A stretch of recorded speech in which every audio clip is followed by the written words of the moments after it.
Welcome back to another episode of Across the Bifrost. This is Dr. Norbert coming to you live from the winner's podium. Yeah. All right. Yeah. Norbert won his first event, everyone.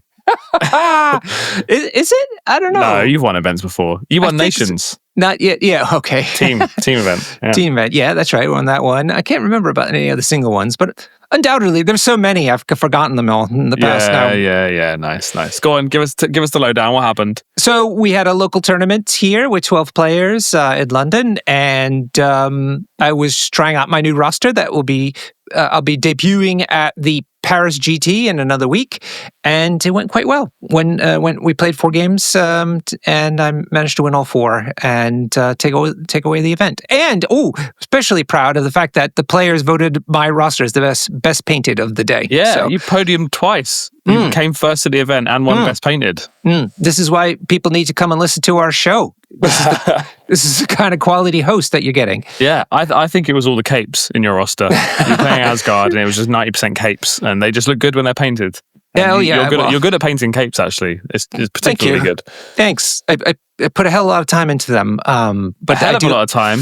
Hey. You mean a Hellfire a lot of time? Am I right? Oh, you are on point. Well, hello, who everyone. are you? Jamie. I'm Jamie. I'm coming at you from Manhattan. Okay, you ready for this? The Fifth Avenue on Manhattan's east side, a CD club that you wouldn't be allowed into, but it's invite only.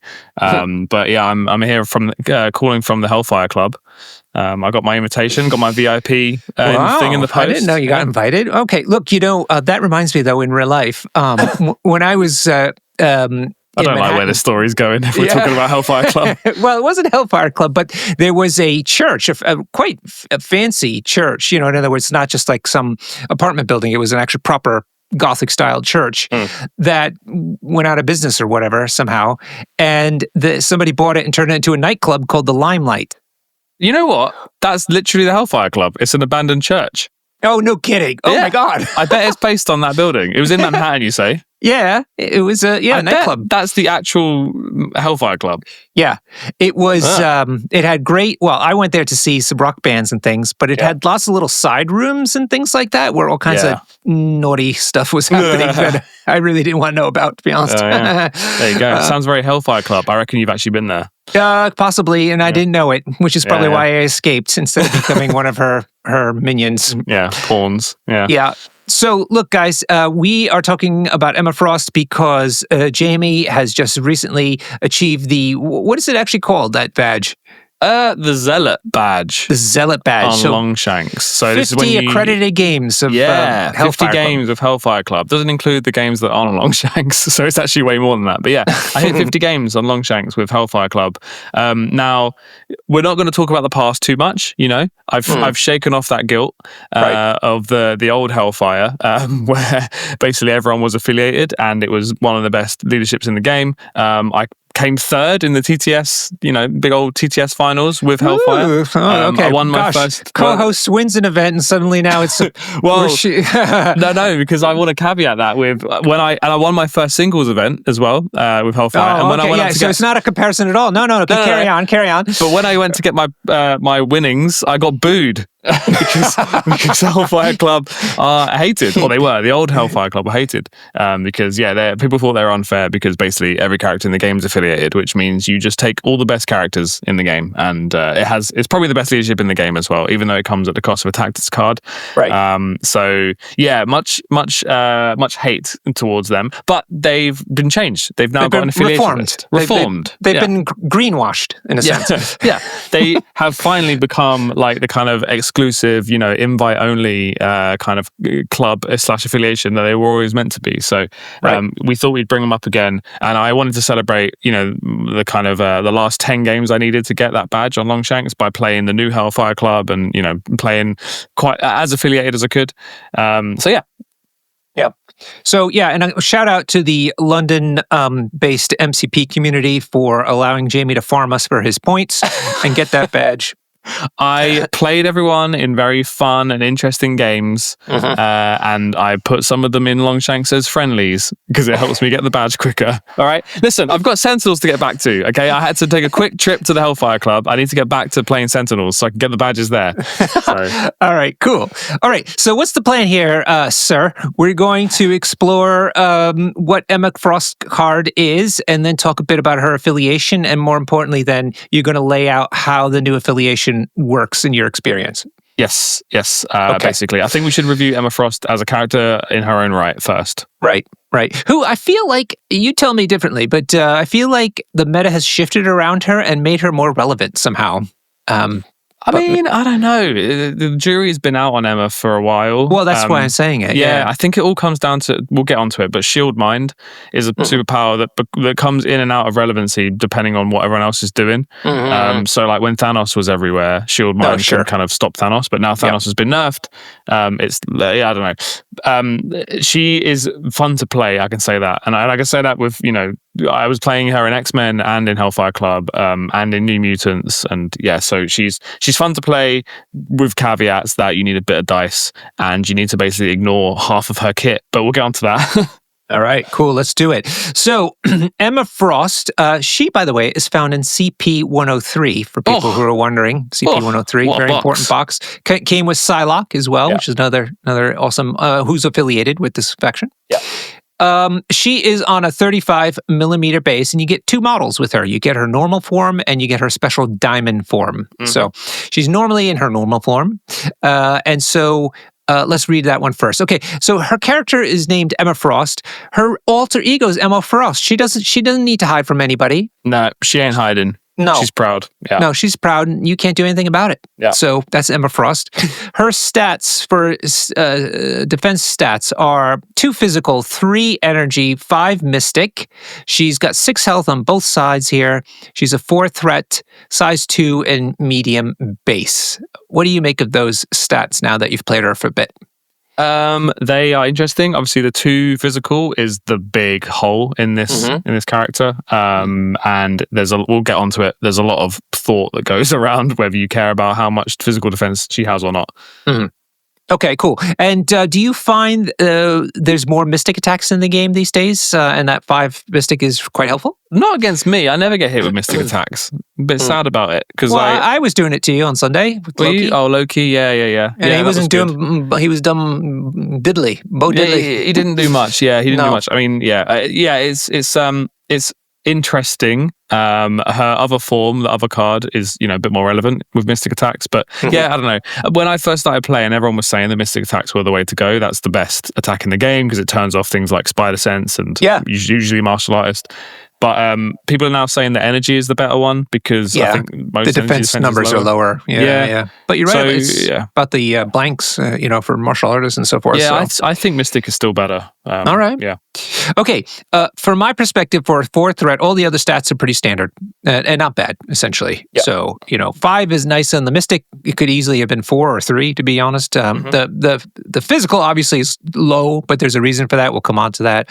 But the hit points, the movement, the size of the base, all that jazz is size of the character is all pretty standard. So that's cool. Shall we go into her attacks then? Yes. Okay. She's got 2 attacks. Both of them are mystic. The first one is a psychic spike. Range 4. That's nice. 5 dice, no cost. It's her builder. She gets power equal to the damage dealt. She's got 1 trigger, which is a wild hit called Bend Will. After the attack is resolved, this character may advance the target character short. Now that seems really handy in today's day and age, but the trigger is a little rough. How did you find getting it? Yeah, hit wild on 5 dice is, it sometimes happens. You don't want to rely on this. If I really need it to happen, I'll do the attack twice, and I really need that to go off. So you don't really rely on this attack much, but when it goes off, it's pretty huge. Yeah, I definitely remember when I was playing old Hellfire Club, using it desperately, trying to get that trigger rather than actually looking to do damage. And it wasn't easy, but because it's so helpful a lot of times, especially when she's in the back somewhere. Yep. I mean, I need the way I play Emma. I need her to have loads of power, because I am a mind transfer fan. She needs 4 power for that, and then her next attack she definitely needs power for. So yeah, I'm sort of just pinging these attacks off as much as I can, just to make something happen, either a trigger or some power or something. She has to get those attacks off. Okay, interesting. What's an ideal power loadout for her? What are you trying to get to? 4. Okay. 4 power, yeah, because the next attack costs 4. Oh, well, that's it. It's called Hands Off. Another mystic attack. Cost 4, as we mentioned. It's range 3, a little bit shorter. 8 dice, though. That's nice. And it's got a wild trigger called Defense Straight, which is Putin's special. Putin's special is Defense Straight. Before damage is dealt, if the target character is size 4 or less, ooh, juicy, this character may throw the target character away short. Yeah. So why do you think this is worth the 4 power? So if you ever see me playing Bifrost, I've gotten into a really annoying habit that no one enjoys of every time I use this attack, I will say, I'm going to use the best spender in the game, hands off.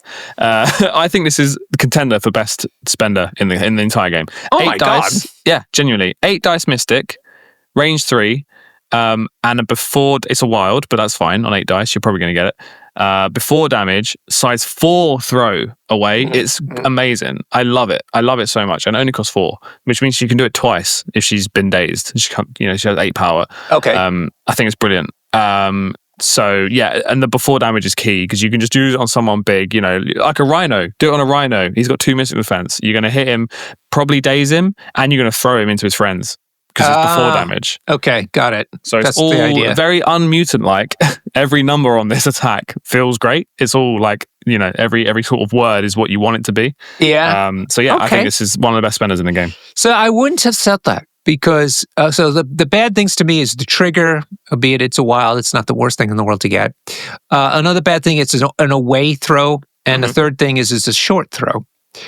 Good things, though, that you don't see that often, in fact, is the before damage is dealt trigger. Yeah, that's key. Aspect of it. Yeah, that's really the good. thing, Yeah. And there's crazy turns you can have where you can do Psychic Spike first. And if you get the trigger, you can then advance them to exactly where you want them to be before you throw them away. Nice. And she also, because she's a transforming character, which we'll get onto, she can often transform into the position that's better for her. So she has a little pivot, sort of, because transform characters, you place the other model within one of that character. So you can move to get the perfect away angle. Also, her job really is just to stand on a point and protect it. So she's just got lots of ways of displacing you. So I think it's, in practice, I love it. It's my favorite thing about her is that spender. All right. I will say so quickly. There is a bit. This is what everyone says when they see Emma, and I'm part of this crowd. It's a bit of a thematic question mark. I'm yet to meet anyone that's read a comic where Emma has telekinesis, which is what this tag is. I'm not sure. There probably is knowing comics. There's a comic for everything, right? There probably is one, but Emma isn't known for having telekinesis. She's a psychic, and she can turn into diamond, which we'll get to in a minute. So psychic meaning she can read people's minds. Is that it? Sorry, telepathic. Yeah. Yeah, telepathic. I've never seen her throw anything with her mind. Maybe I'm reading the wrong comic books, but yeah, that's often the thing that gets talked about with this card is she doesn't do that. Also, if you read Emma Frost's origin story, it's fucking awesome. I shouldn't swear. Sorry. Sorry. Leave that out. Hannah, that's how good it is, though. That's how good Hannah. it is. Yeah. It's really cool. Her origin story is great, and you should read it. And why doesn't she have a fun alias? Superhero name? She's not hiding. She's high society in the Hellfire Club. Oh, cool. Did she get born wealthy or did she make that money? She was born to a rich family, yeah. Okay, interesting. Well, this is great. This is more than I knew before. Thank you. Right, superpower. She's got 3 reactive ones. Holy moly, look at her. 3 reactive. The first one, I'm going to come back to the first one because it's going to lead into the her diamond form. So the next one is called Shield Mind. It's 2 power. When this character or an allied character within 4 of it would be advanced, placed, or pushed by the effects of an enemy, mystic attack, or enemy superpower, you may use this superpower. The allied character is not advanced, placed, or pushed. So I think the key thing here is, first of all, is range 4, which is fantastic. And it's all the different types of movements, which is important because placed is one that's pretty rare. Stopping a place is rather rare. It doesn't stop throws, which is annoying. But as I said, and you mentioned earlier in the cast, like with Thanos in the old days, getting placed was a real nuisance that was hardly ever avoidable. And in this case, you can avoid it. Yes, exactly. If you have a way of getting, not that we need to worry about anymore, I suppose, because Thanos was nerfed. But it used to be if you had a way of chipping her a power round 1, she could shield mind your team because, just stay within 4 of her and Thanos can't kidnap you. Not an issue anymore, but still good to know. She can, she gets that online round 1 if you can get her 1 more power. Yeah. I used to do that routinely. I would intentionally leave people off points and stuff and then trigger the leadership so she'd get the power instead. Yeah. To have that all ready to go. Yeah, that is cool. I did it when Thanos was scary. Yeah. I literally would round 1, first activation, move her into a spot and trigger leadership. Everybody would take the damage and I'd pull all the power into her, and she'd be in a spot where she'd be then within 4 of anybody going on the table, and that way foiling Thanos's dirty plans. Yeah. The lengths we had to go to deal with Thanos. Yeah. But now he's perfectly balanced, as all things should be. So it's fine. Okay. So do you still find yourself using this ability, though? This one's rare. I mean, it's good into, like web warriors, because this will stop web lines and stuff. It's fine. I don't... It's not why I bring Emma, but it's really? It's nice and okay. useful. Yeah. All right. Well, that's what I wanted to know. All right. Interesting. So it's nice to have, but it's not one of your key goals. No. I mean, obviously this is key sometimes, but it's like a once per game maybe thing. Wow. Okay. The key thing is it doesn't stop throws, which they're usually throwing people into Emma who has 2 physical defense. That's the sad part. Yeah. Sure. Okay. The next superpower is another reactive one called telekinetic deflection. It's 2 power. If this character would suffer a collision, it may use the superpower. Well, there you go, Jamie. This character does not suffer damage from this collision. Boom. No probs. So she has a way to manage throws against her anywhere. Yeah, brace on a stick. Yeah. She has brace on her card, which is amazing. Again, telekinetic deflection. We're not sure why she has that. We haven't seen a comic where she has that, but it's fine. If I was in charge, this would be her turning into her diamond form, because that's literally what she does. In X-Men 97, if you've seen that, she turns diamond to avoid getting hit by terrain. So, this is really useful. This is great. Very, very strong. Everyone knows that Brace is probably the best card in the game, and she has it for 2 power. Yes. Okay. Then she's got an 8 superpower called Power Inhibition. And this is the one that does my head in. It was so aggravating on Sunday with you. Oh, it was fun though. Fun for you. For me. Fun for some. During this character's activation, enemy characters cannot use reactive superpowers or reactive team tactics cards. Boom. It's just like Mystique. Just like Mystique. Yeah, no reactions. And you have to remember that, and you have to remind your opponent several times in one activation, as we found out on Sunday. Yeah, Emma Frost was going into Beta Ray Bill, who cannot reduce damage because it's a reactive superpower. And then he was like, Norbert, was like, at least Loki can, oh my, what a pity. And I was like, no, that's a reaction too. No reactions for you? Well, our Odin's Blessing. No. That's also a reaction. It felt pretty good. Yeah, all my tricks nullified. One superpower. Yeah. It's huge. I actually didn't realize how good it was until recently, to be honest. It's really good. Things, characters like Bill, maybe Kingpin, characters that have reactions. I mean, Dracula, that's a reaction for him hitting you back. So it actually answers a lot of questions. And beautifully, Hellfire Club, Mystique is now affiliated. So I'm kind of tempted to take both of them and be like, no reactions at all, That's interesting. Yeah. Mystique did me dirty in Multiverse of Malmo last year. I was doing great. I was 3-1, playing the 4th game against the mighty Kolar from Sweden, and I had him on the ropes. It was great. I was so stoked. And Mystique then was rapid firing Ultron 2, and I was like, okay, no probs. I've got my Age of Ultron card ready to go. And he said no, and I was like, oh my God. So I couldn't bring him back. This was before that card got killed, and lost the game. I couldn't believe it. Yeah, I had it will catch people out. It will catch people out. People rely on reactions. Aggravating. It's great. And another anti-Web Warriors thing. It turns off Lifesaver. It turns off Spider Tracker. Yeah, loads of reactives in this game are very, very strong. It's what makes MCP really fun. It's not 40k where you're just watching your opponent, have an entire turn and then it's your turn to have an entire. It's like, no, it's all reactive and there's loads of stuff going on. Yeah. And Emma can just be like, nope, none of that. Yeah, really good. Okay, let's come back then to her last superpower that I skipped over before. It's also reactive. Ooh, which means that if Mystique is shooting her, she can't use this. Yeah. It's called Diamond Form. It only costs 1 power. When this character is targeted by an attack, it may use this superpower. This character transforms into Emma Frost Diamond. Yeah. So this is how you become a Diamond Form. I should say it's targeted by attacks, so keep in mind that crises and collisions and throws don't allow this to be triggered. Mm-hmm. Yep, has to be when you're being attacked. Yeah. Okay. Also, the timing on the transform. Let's say you're being shot from range 3 and you're right on the edge of range 3. If you transform and you're outside of range, you still get shot. So the timing of this, it doesn't stop any attacks. Yeah. It's not like Quicksilver can't catch me, right? Or Loki's Trickster. This is you still get hit. So to explain what Jamie's talking about is when the transformation mechanic is such that when you transform, you have to place the new model within one of your current model. And so this couldn't quite handy because although you won't avoid the attack the first time, you could actually put yourself into cover for the next attack or put yourself out of line of sight or out of range of range.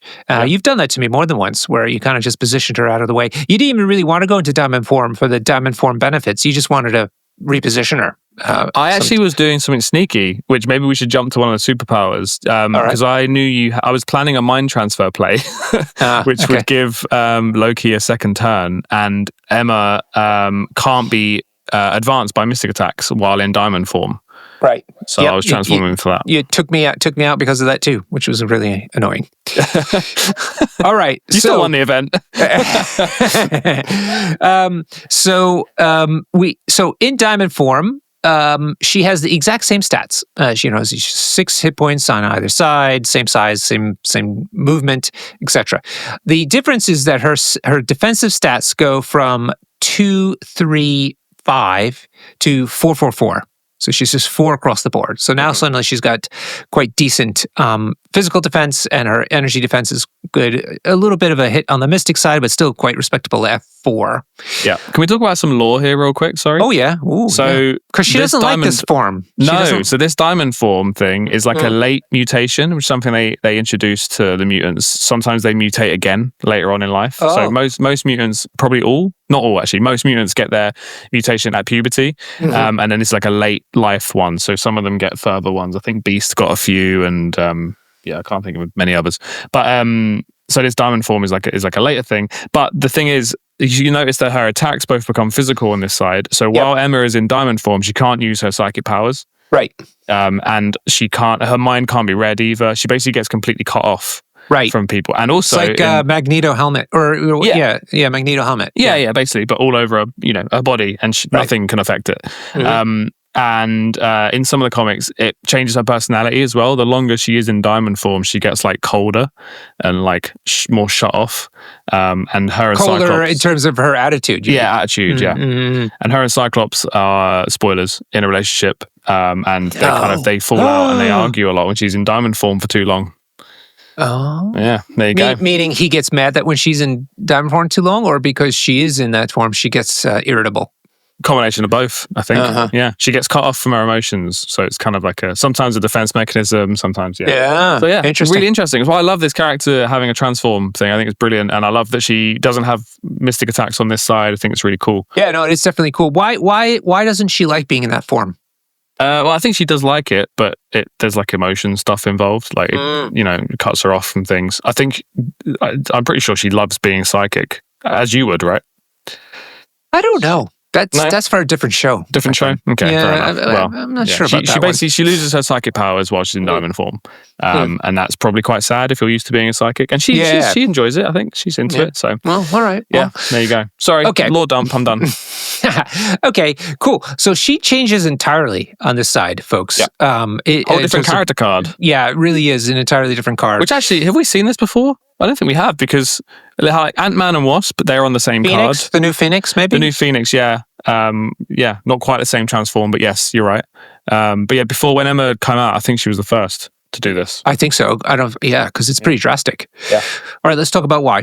She's got 2 attacks. They're physical, as you mentioned. The first one's called Diamond Strike. Range 2, 5 dice, no power. It's her builder. She gets power equal to the damage dealt. It's got 2 triggers. One is a wild stun. So after the attack is resolved, the target character gains the stun special condition. And she's got a crit pierce. So change one of the defending character's crit wild or shields into a blank, basically. So pierce like any other pierce, except it's on a crit symbol instead of the wild symbol that you usually see. Yeah. I've got more lore here. Oh, one of my favorite comic panels is from Avengers versus X-Men, where, long story short, the Avengers drop down off of a helicarrier and go and fight the X-Men.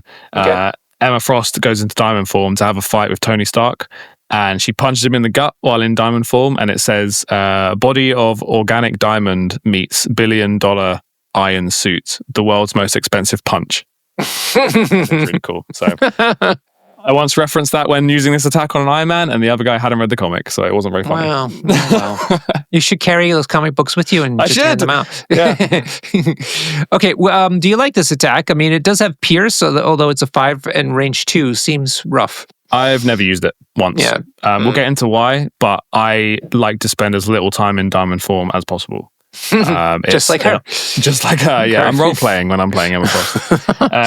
That's what my cosplay is when we go to Paris next week. Okay. Yeah, going as Emma Frost. But yeah, no, I will get into it, but I don't want to be in diamond form at all, and there is a way to get out of it, and it ain't this attack, so I've never done this attack, ever.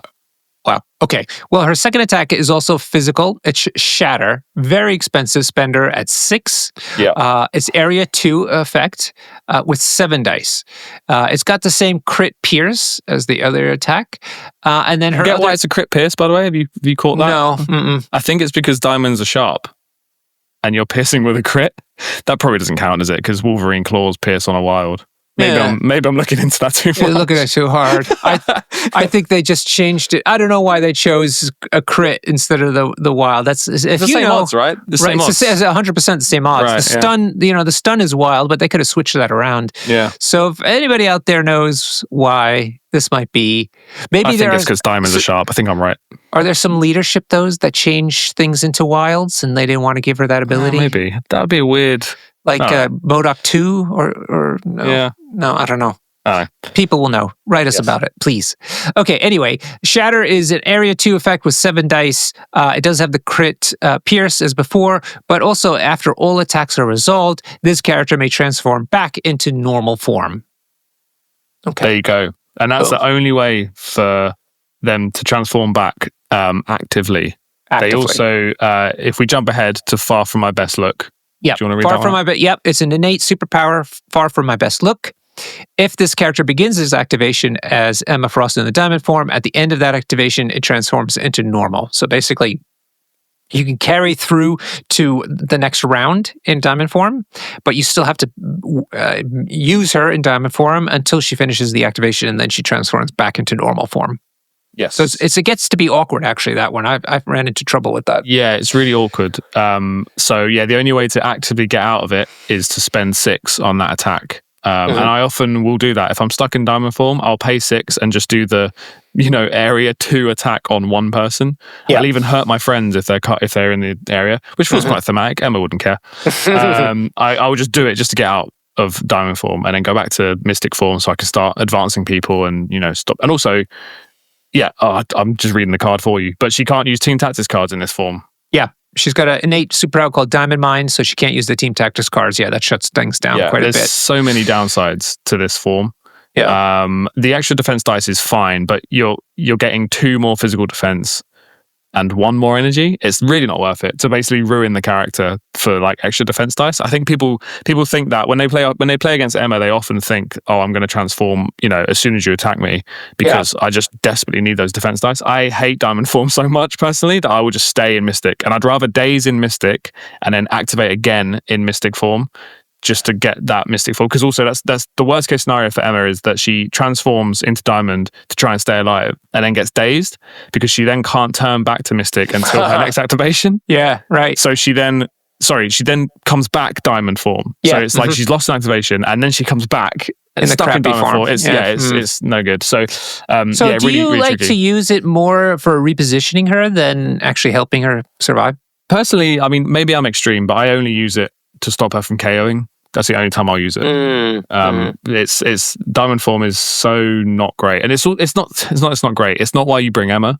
You're bringing Emma for the reactions, for the mystic attacks, for the displacement, all that cool stuff. And she has none of that really on diamond form. So all right, she's got a couple more innate superpowers in this form. One's called Psychic Immunity. This character cannot be pushed or advance as a result of enemy mystic attacks or superpowers. Additionally, when defending against mystic attacks, this character counts blanks in its defense roll as successes. Oh, so her defense in mystic is still quite good, even though the number of dice goes down by 1. Yeah, that's pretty cool. And not being able to be pushed or advanced, although we've established that I've played 50 games, and the only time I ever felt good about it was against your Loki on Sunday, because suddenly Loki couldn't displace her. So that is niche, to be fair, and quite cool. And if you go against a lot of convocation in your meta, maybe this comes up more often. So yeah, pretty cool. Can't be web lined. That's cool. Yep. Right. Exactly. Okay. Her last innate is a bunch of immunity. She's immune to bleed, incinerate. That's handy. Poison and stun. Which means when she transforms, if she had those conditions, she loses them. That's right. Which is really cool. That's actually very cool, to be fair. Yeah. Okay. And she's got one active superpower that I skipped over. It's called Sometimes One Must Get Their Hands Dirty. It costs you 3 power, and she can pick a interactive terrain feature of size 3 or less within 2 and throw it medium, and can only be used once per turn. So a decent throw that she doesn't have on her other side. Yeah, that is great. It's terrain throw only, but yeah, still pretty great.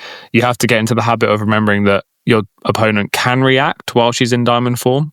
So brace is on the table. I can do brace because you can't react, but they can while she's in diamond form.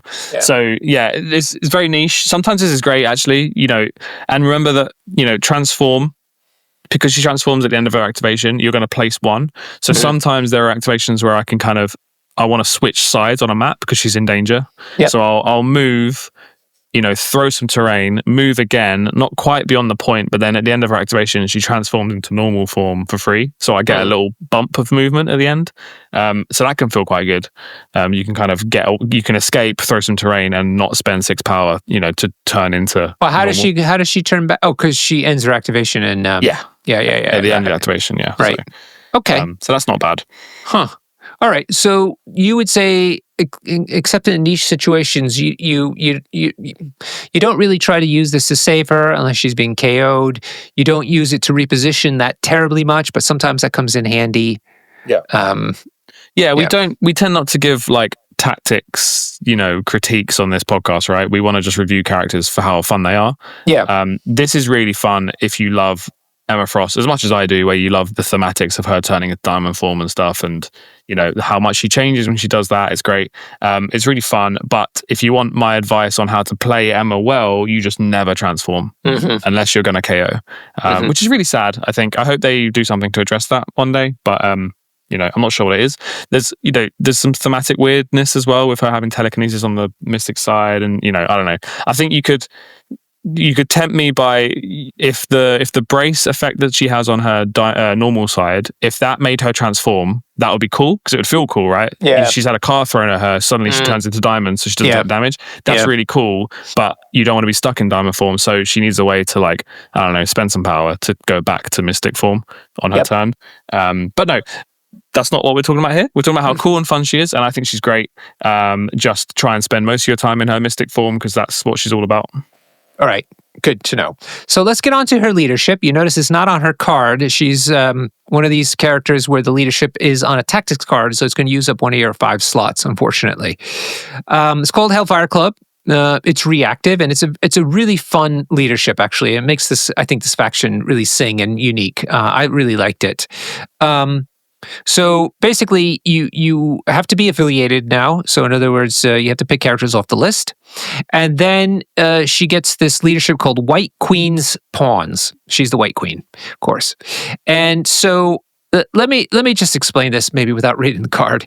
So essentially, once per round, at the end of a character's activation, whichever character that might be, could be anybody, they could trigger the leadership. Okay. At that point, you look around the table at all of your characters. If they are contesting or holding an objective token of some kind, so either standing on a secure, standing next to an extract that's on the floor, or holding an extract, any of those things, if they do, they can gain a power and remove a damage. Okay? Simple. But if they aren't doing one of those things, then they lose a power and suffer a damage, and then Emma Frost gains a power and removes a damage for each time that happens. So, for instance, if Lizard is just standing in the board doing nothing, he'll take a damage, he'll lose a power, and then Emma Frost gains a power and gains a damage. And so you rotate that through each one of the other characters in your team that's on the table until you've done them all like that. And I think the classic thing that people do in round one is they get themselves into position, they're on secures, they're holding extracts, what have you. At the end of that round, the last character basically triggers leadership. Everybody gets powered up and maybe heal some damage if they took any. And then if you have priority, or it doesn't matter really, but whatever your first activation is round two, you trigger the leadership immediately again, because everybody more or less should be in the same spot. And so they will all get that power and all get that damage, unless you're intentionally putting them out there, not so that Emma gets this stuff instead, if you want Emma to have it for some reason. Have I got all that right? Yeah. It's a lot to take on. And I found that there's kind of I came up with some headcanon that helped me understand it a bit. So if you imagine that Emma's in charge of Hellfire Club, right? And she's hired all these like people. It used to be like goons. It used to be a menagerie of animals, because for some reason it was always Beta Ray Bill, Lizard, Rhino, Toad. It was always animal the comic themed. books are on the table. No, on the table. The old Hellfire that I used to win games. I was in Belgium last year, and that's exactly what Patrick told me. He looked at my entire team. He said they're all animals except for Emma. Just so happens that coincidence that all the best characters in Hellfire were animals. But now she has an affiliation list. But basically, the way to look at it is Emma's in charge. It's her Hellfire Club, and she's basically hired all of these people to do her bidding. She doesn't want to get her hands dirty. So whether Emma is on a point or not, it doesn't matter. That the leadership actually doesn't change at all based on that. Right. It's all about everyone else. So the way I see it is, if everyone's doing their job, i.e. they are contributing to scoring by being near a point or holding a point, then Emma's paying them. Be like, good job, you did good, this is why you're here. If they fail, then they suffer. And Emma Frost only benefits when someone else suffers. Which is kind of her character in the comics. So that's the idea. So if they've messed up their job and they're not contesting or holding a point, then they get the bad thing and Emma gets the good thing. If everyone's doing their job, Emma doesn't get anything, which is great. That's the situation you want to be in, because your entire team is doing their job. Yeah, because normally, except for those corner cases that we talked about at the top of the show, it's better for other people to have this stuff than for her. Really? Yeah, for sure. Yeah. Okay. And that's quite fun, because it means that, Emma Frost is all about getting those good builders off, the range 4 mystic attacks. And it means that she's not punished by not being on a point. So often I'll just leave her off a point and just move her somewhere to get off the most amount of attacks possible. Because if someone wants to deal with her, they usually have to come off of a point to go get her. And I quite like it. I like the idea as well of Emma kind of just like waltzing through the map, not really caring about points, because she's got all her minions doing it for her. So yeah. What aside from the classic opening that I mentioned and using the leadership, what are some tips you can give people about how to use that leadership? It's less of a tip on how to use leadership, but more of a tip for MCP in general. If you want to get better at MCP and you want to play a crisis team, so that is a team that wins by scoring points, I'd recommend you start with Hellfire Club, because it basically forces you to get good at the game. And I learned a lot from it, because you basically have to have all of your characters on points at the end of round 1. And if you don't and use the leadership, they get punished and they start having awful games, because they take a damage, they lose a power, it gets terrible. So it really forces you to play the game very well, because your leadership goes off. And it took me about 20 games to get it right. So I'd say this is a very good leadership to start, to learn how crisis points, like VP scoring, works in MCP. I found them to be very X-Men-like in that regard. Yeah. I learned a lot from her that I carried over to X-Men, which I picked up after this. Yeah. And you use a lot of that kind of approach to the game. Yeah. In terms of what? Just like scoring crises? Moving people around constantly. Rotating on the map was a big one for me as well. There might be some analogies to Web Warriors as well, but I felt that more like X-Men with her. So I found that I agree as well. I took some of what I learned back to X-Men and found that I was much better. I feel like it teaches you activation order as well, because you have Emma. You usually have Toad, because you're playing a crisis game, so you're going to take Toad. He's the best 2 threat in the game for scoring points. You have Emma and Toad, who often want to activate early in round 2, because Toad wants to run away. And because Emma's not really scoring points, she can be an activation that you kind of just send off early to get some builders going. Right. And then that means that you're then activating characters like Sunspot or Omega Red or Mr. Sinister or Lizard who have their power online because of the leadership to displace someone. So you learn like, oh, I displace at the end of a round and I do my attacks and running away at the start of a round. And that's really key to getting good at MCP, I think. And the Hellfire, again, kind of forces you to do that. Yeah, right. It's brilliant. It's a great way to learn the game, and I highly recommend it. And now you can play it without getting booed because they're fair. They've got an affiliation list. Also, worth mentioning, by the way, I think it's actually the best leadership in the game. It comes with a cost. You pay the tactics card cost. Yeah, absolutely. I don't think there's anybody questioning that. It's fantastic. It is the strongest leadership in the game. It just, it's weighed down by its affiliation list being fine. And it doesn't have any other tactics cards. Emma is fine. And it takes up a slot for a leadership. So it's balanced very well now, I think. Yep, agreed. She comes with 3 other tactics cards. Let's go to the one that you love, Mind Transfer. It's unaffiliated, so you can take it wherever she goes, and it's active. So during her activation, she can spend 4 power to play this card. Choose an enemy character with an activated token within 3 of Bifrost. Move an activated token from the chosen character to another enemy character that does not have the activated token within 2 of the chosen character. So you've talked about this on a very early episode. Yeah, we did a Sleeve It or Heave It. If you type in Mind Transfer Marvel Crisis Protocol on YouTube, you'll probably see Chewie reacting to a nameless MCP player using this in the TTS finals, and that was me. I think Chewie, I get messages all the time saying that Chewie seemed to think it was his idea. This card is a bit of a joke card. I only took it because I was stupidly trying to prove a point that Hellfire should be nerfed, and I wasn't taking serious cards, and I took this and accidentally used it extremely seriously a couple times. Basically moving an activated token to someone within 2 is 3. Oh, is it within 3? No, sorry. 3 of Emma. Okay, got it. Well, first off, Emma getting 4 power, that's not too easy to do. Emma then being within range 3, not great because she wants to be far away. And then 2 characters being within range 2, and one of them is activated. It's like a lot of hoops to jump through. And there are some games where you just won't play this. But there are some games where you will, and you just need to be a little bit smart about what you do, because just moving the activated token isn't enough, because then that character gets to activate. What I did the first time when people were laughing is I moved the activated token onto someone else and then dazed the person that I just let it activate again. So I basically just activated someone. So that's pretty great. I found a loophole in one of my games where this works on grunts. So grunt characters get an activated token. You can move it from a grunt onto an unactivated character, and then the grunt can't go again because their parent, is that what it's called? That's right. Their parent has activated. So that's like a funny niche thing as well. So highly recommend taking it. Don't expect to pull it off very often. I've only made those plays like 3 times, and I've probably taken it 20 times. That's Mind Transfer. You did it to me, though. You did it to me. Yeah, I did it to you. And it nearly worked because I didn't quite daze Bill. But actually, there is a very popular character in the meta right now that it works really well on, Apocalypse. So I find that often people will activate Apocalypse late in the round because he can move anywhere and do whatever you need. So it's not too hard to get a horseman who has activated.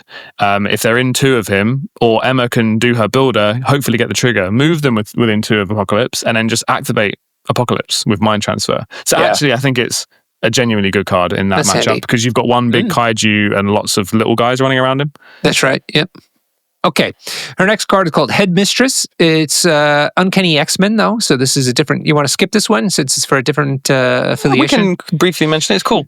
All right. It's an active card for Uncanny X-Men. During her activation, she can spend X power to play the card. For each power spent, an allied Uncanny X-Men character that is not holding an objective token may advance medium. That sounds pretty good.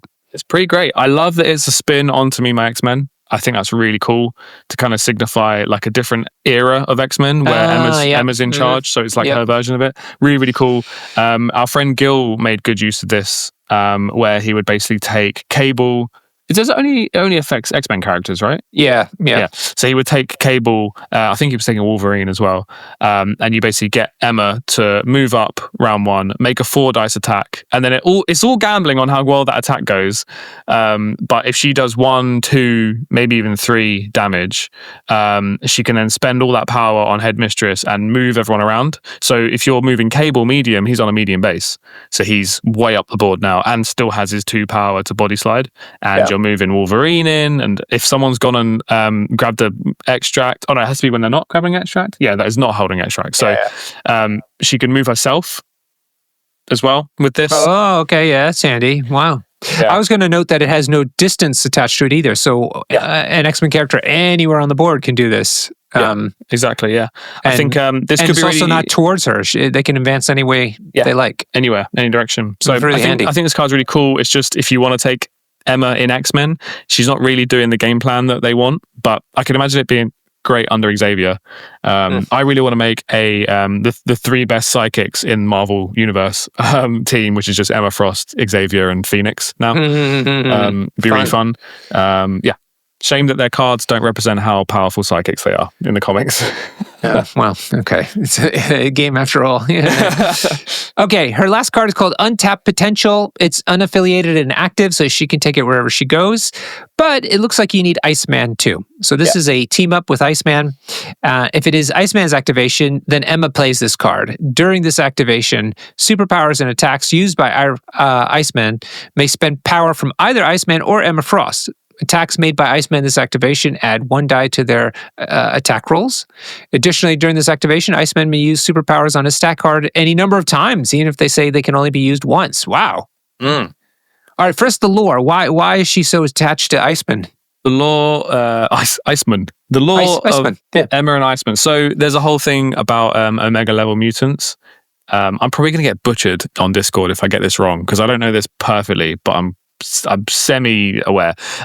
Iceman's an Omega level mutant, but only because Emma read his mind and realized what his potential was. I think that's it. I think Iceman himself has never actually reached the Omega level in it. So that's the whole potential thing. I'm probably wrong about that. I think I might have made that up, but someone on Discord will tell us, I'm sure. But yeah, it's from her kind of days of, hanging out with the X-Men. You can see in that in the artwork there, she's got a little X-Men badge on her. Yeah. This feels like an X-Men card, even though it's unaffiliated. Yeah, for sure. Because of Iceman, right? Yeah, Iceman, Where's Iceman going to be otherwise? Yeah, for sure. I want to run an event one day. Maybe me and you should do it, where you can only play team-up cards. Because they never get played, and I think they're really cool. This is a really fun card. Okay.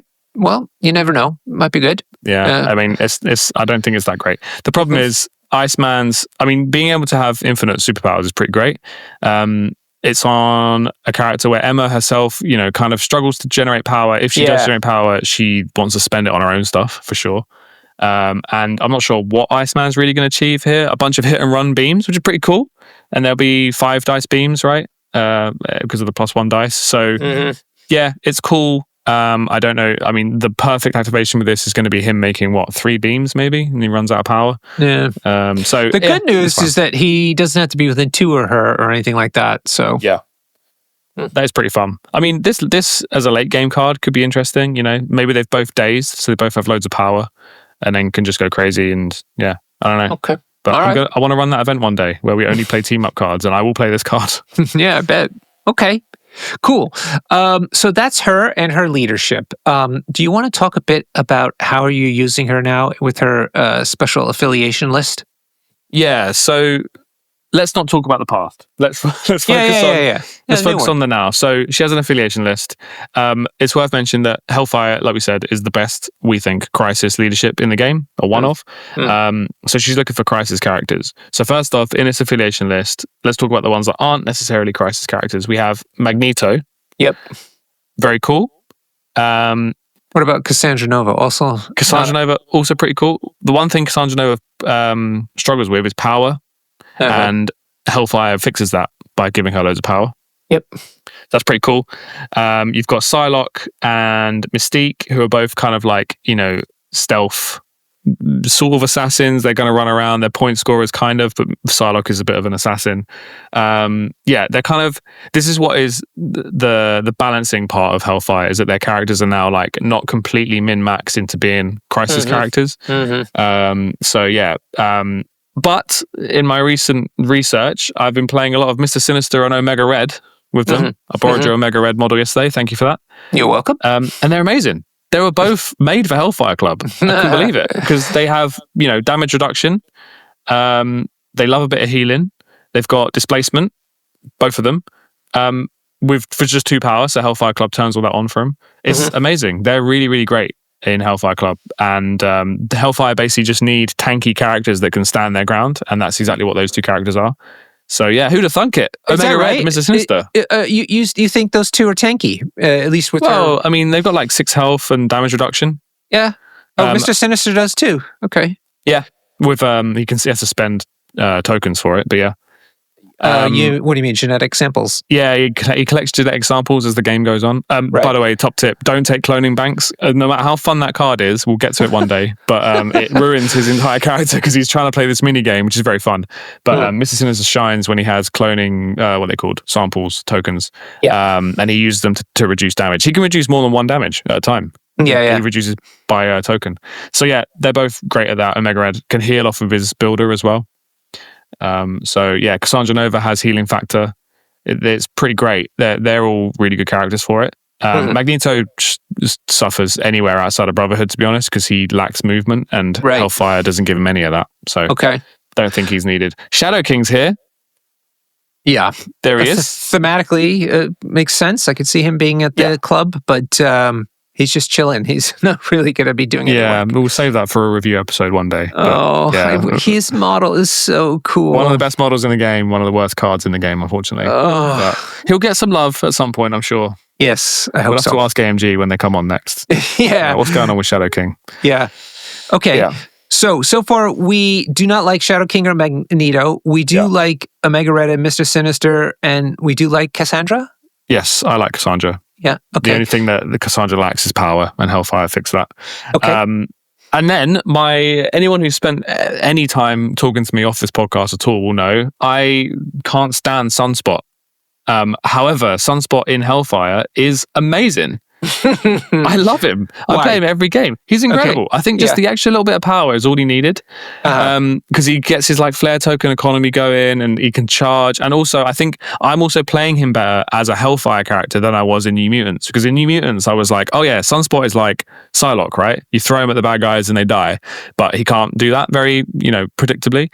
But in Hellfire, it's not about that. It's about moving and throwing people off secures. So Sunspot being a medium base, medium move, he kind of becomes like Beast. He can move, throw. But when he has 3 flare tokens and spends 2 power for his charge, he's moving long. So actually he can do like a medium move and then a long move and then an attack and then a throw you off the point. Like, it's pretty great actually. So I think I'm playing him better under Hellfire, and that's again a testament for the leadership. I think it makes you play MCP better because you have to get people in the right positions for it to work. Yeah, sure. So Sunspot's great. Yeah. Psylocke, we talked about, is basically a killer that you switch on with the extra power, I'd imagine. Yeah. Psylocke's great. Psylocke is probably one of the best characters in the game for converting power into useful stuff. Yeah, for sure. She's got rerolls and a 2-cost kind of pseudo charge. Any amount of power in any leadership, any amount of power you put into Psylocke, she'll spend it very easily and usefully. So yeah, she's great. Okay. What about Mystique? You talked about it before, but it doesn't sound like you used her. I personally don't use Mystique because her new card, Stolen Identity, it only moves unactivated characters. So it doesn't help with Hellfire because they're not really killers. So you kind of want to move an unactivated character and then daze them before they can activate. I want displacers, so Mystique would use that card and then they would just move back onto the point. Yeah.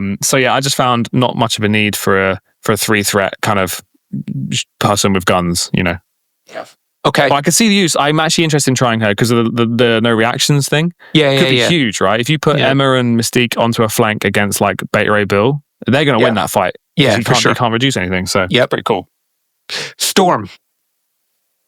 So with extra power, she can do her juiced up attack. Yeah, she can do her throws. Yeah, exactly. So the thing to look out for in Hellfire Club is characters that need 3 power to do something, because you get your 1 power round 1.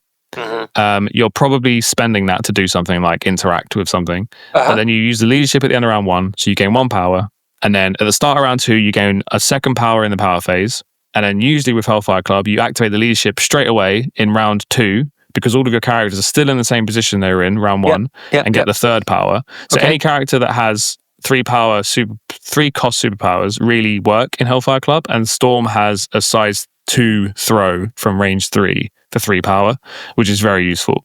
So I think, I haven't played Storm yet, but I think you just park her at the back and you wait till the end of the round and then you just double move and throw a size 2 off a point. And that's a great activation for a 3-threat.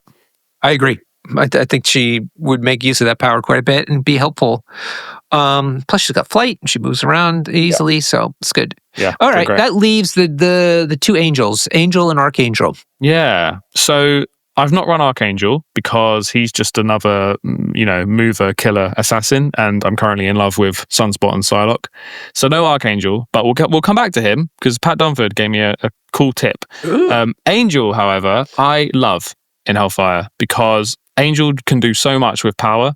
He can displace people with hostile takeover, and he can put people back on points with, I think it's called airlift, but the airlift effect. Yeah. So if Angel has like 4 power, he can, pull someone off a point and then put an ally back on a point, which is great. He is made of paper, but then I do take Ultimate Sacrifice, which is his card, which is a bodyguard, and then if he dazes, he heals the character. I did that against you in the week, actually, with Lizard. You were trying to kill Lizard, right? Yep. Yeah, it was real nuisance because Lizard's tough as it is, and as I was like, take him down, then you had this guy suck up the damage. Angel's like, I got it, and dazed, and then healed Lizard, and then Lizard ran off to the side and healing impacted him. So it was, brutal. Mm-hmm. So I think Angel complements the other characters like Mr. Sinister, Omega Red, Lizard with that card.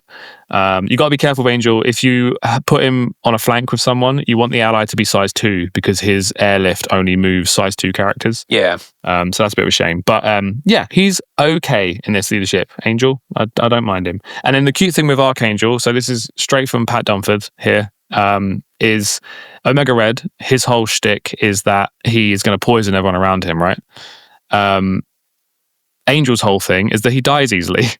So Pat has been saying that he takes Fallen with Angel so that and then puts Angel and Omega Red on a flank so that everyone's poisoned. They'll daze Angel. He will play Fallen. He gets to basically turn into Archangel. We've talked about that card in his episode. Yep. And then make everyone around him bleed. So they're all now bleeding and poisoned. And then Archangel has an ability to attack. When he attacks someone that has bleed and poison, he activates them or staggers them. Gosh, I think he activates them. Wow. I'm calling the card up now. Yeah. Wow. That regardless sounds amazing. There you go. If they already have bleed and poison, when you get a wild on his spender, they will gain activated. Yeah. Wow. Or staggers them if they already activated. So you get value no matter what. Wow. Oh, yeah. If they have activated, they get stagger. Wow. That's great. Yeah. And it's 3 cost. So in Hellfire, he's going to have that power, like basically all game. And then we can talk about splashes, but I don't want to get too into it. But basically, any animal-themed character that has a 3-cost superpower, like Lizard, Beta Ray Bill, I guess Rhino, because 3 is that kind of tipping point for Hellfire Club splashes, and you want someone that is tanky and can displace people. There's also Miles Morales is great. Spectacular Spider-Man is great. Anyone that's all the best Crisis characters, basically, you just put them in. All right, so give people a flavor. If they start playing this after having played the old version of Hellfire Club, what kind of play style should they expect? You know what? Not much different. There's a few more dice involved.